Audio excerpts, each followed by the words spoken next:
Problema 15. Sean S1 y S2 dos subespacios vectoriales de R4, ambos con dimensión 2.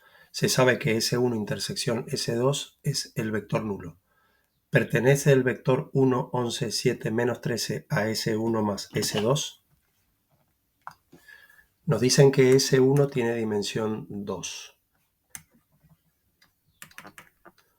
Con lo cual una base beta 1 de S1 tendrá dos vectores, por ejemplo, U1 y U2. Lo mismo nos dicen de S2. La dimensión de S2 es 2. Una base beta 2 de S2 también contendrá, por lo tanto, dos vectores, V1 y V2. Como U1 y U2 pertenecen a una misma base, tienen que ser linealmente independientes entre ellos. Lo mismo pasa con V1 y V2. Pero en principio no sabemos si los vectores de beta 1 son linealmente independientes de los de beta 2. Para eso nos indican que la intersección de S1 y S2 es solo el vector nulo. Eso quiere decir que el único vector que comparten S1 y S2 es este vector nulo. Ningún otro vector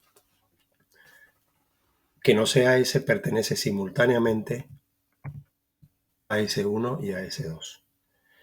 Y de esa forma sabemos que estos cuatro vectores son independientes entre sí. Es decir, ningún vector de la base beta 1 puede ponerse como combinación lineal de los vectores de beta 2 y a la inversa tampoco. Dejemos eso ahí y ahora vamos a la suma de S1 con S2. Cuando yo quiero formar la suma de S1 con S2, lo que hago es unir las bases. Es decir, formo el conjunto U1, U2, V1 y V2. Y como dijimos que estos cuatro vectores son linealmente independientes entre sí, estos cuatro vectores forman una base. Llamémosla base beta 3. Ahora, esta base beta 3 está formado por cuatro vectores, linealmente independientes, por supuesto, de cuatro componentes cada uno. Es decir, cuatro vectores en R4 linealmente independientes es una base de R4. Podemos asegurar entonces que beta 3 es base de R4. ¿Qué quiere decir que sea base de R4? Pues que cualquier vector de cuatro componentes puede formarse como combinación lineal de los vectores de beta 3, como por ejemplo el 1, 11, 7, menos 13.